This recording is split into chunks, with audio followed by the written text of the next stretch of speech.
black hole for Physics 2211. So the purpose of part 1 was to find the mass of the black hole using position data from the star. For part 2, the main purpose was to find the initial velocity such that the spaceship doesn't fall into the black hole. And for this lab, fundamental physics principles used included Newton's second law, the gravitational force, and the parallel and perpendicular force components. For part 1, the main result was that the mass of the black hole was calculated to be this quantity right here, and then the initial velocity for part 2 was calculated to be this quantity right here. So for the system for part 1 was the star, surroundings was the black hole, and in the initial condition for part 1 included the mass of the star being 2 times 10 to the power 30 kilograms. So for fundamental physics principles, the first part was to use the net force formula, F net equals F net parallel plus F net perpendicular. For the parallel component of the force, this equals the parallel component of the rate of change of momentum over time, and this is also the formula for calculating that. And then the perpendicular component includes the same thing of the rate of change of momentum's perpendicular component being equal to F net's perpendicular component, and then the momentum principle being F net equals dp over dt. For the gravitational force equals negative gm1 m2 by r squared times r hat, and rearranging this using the mass of the black hole and the mass of the star gives the mass of the black hole, which is unknown, being equal to the net force times the magnitude of the distance between them, which is r squared divided by g times m star, or the mass of the star. And we already know the mass of the star, g, and the distance, and then we calculate fg in part 1, and then this yields the mass of the black hole. So for the code in part 1, the seed was my email address, and then the gravitational constant, the mass of the star, delta t, which was number of seconds in a day, and the time were all set for the initial conditions. Next, in the while loop, the velocity, the initial and final velocities were found. Then the momentum formula was used to calculate p initial and p final. Then the change in delta v and delta p were calculated. Next, dp dt was calculated by using the formula delta p divided by delta t, and then f net was set equal to dp dt by the momentum principle, or Newton's second law. And then p hat was found, which was the vector divided by the magnitude of the vector. Then the magnitude was found using the magnitude of the final momentum minus the magnitude of the initial momentum divided by delta t, and then the magnitude times p hat was set to be the parallel component of the rate of change of momentum. And then the parallel component of the net force was set equal to dp dt parallel, since the parallel component of the net force and the parallel component of the rate of change of momentum are both equal to each other. And then the perpendicular component for dp dt was found by subtracting the parallel component from the overall force. And so this quantity was then set to the perpendicular component of the net force. And finally, after getting all those quantities, the mass of the black hole was calculated as the magnitude of the net force times the magnitude of star.pos, which was r, and so that was multiplied 2 times, so that gave f net times r squared, and then I divided by g times the mass of the star, and that yielded the mass of the black hole.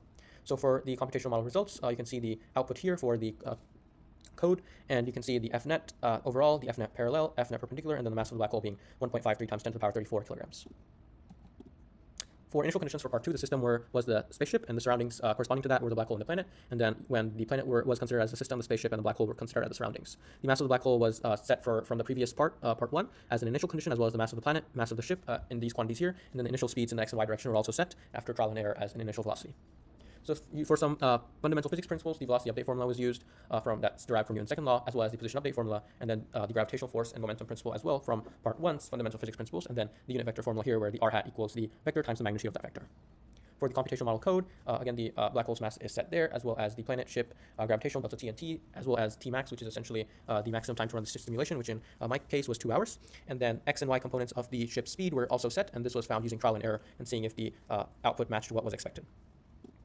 Next, in a while loop, the distance from the black hole to the planet was calculated, and then the force of the gravitational force on the planet by the black hole was also calculated using this formula, which is essentially just the gravitational force formula in the previous slide. And then the distance from the ship to planet was calculated, and then the gravitational force on the planet by the ship, and then these two forces were added for the net force on the planet. And the same process was done similarly for the net force on the ship from the black hole and the net force on the ship due to the planet, and these two were added together to yield the net force on the ship. And then the velocity and position update formulas was used to update the planet's velocity and the planet's position, and again updating the ship's velocity and the ship's position.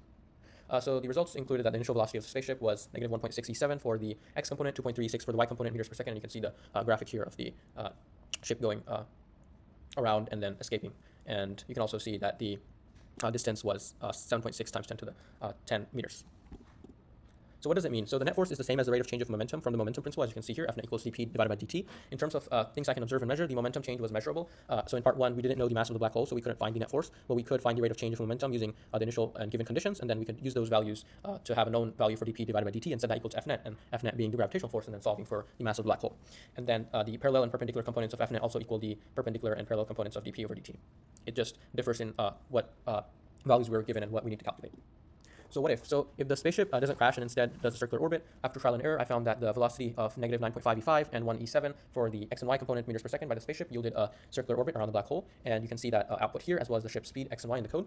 And the original initial velocity compared to this velocity is that it had a greater x component and a smaller y component to make this spaceship not leave the gravitational influence of the black hole and instead enter a circular orbit. So for some discussion in part 1, the star orbits a black hole in the shape of an ellipsis, with the net force and speed increasing near the part of the ellipsis close to the black hole, and the net force and the speed decreasing near the part of the ellipse further from the black hole. In part 2, the spaceship goes around the black hole, getting close to it, and then shot off into space without falling into the black hole due to the magnitude of the x component being greater than y component's magnitude. In conclusion, the mass of the black hole was calculated to be 1.5334 kilograms, and the initial velocity was negative 1.67, 2.36 meters per second for the x and y components at the closest of the black hole without falling into it. Possible sources of error for part 1 include estimating the mass of the black hole slightly wrong due to there being slight deviations from the calculation during each run of the program. And possible sources of error for part 2 include not getting the exact initial velocities due to trial and error, where the distance could have been maybe closer than the closest value we got, and then this could have been resulted in accurate results. Another source of error could have been that the mass of the black hole being slightly off could have caused the initial velocity calculations to be deviating from the real data, and that could have been another possible source of error.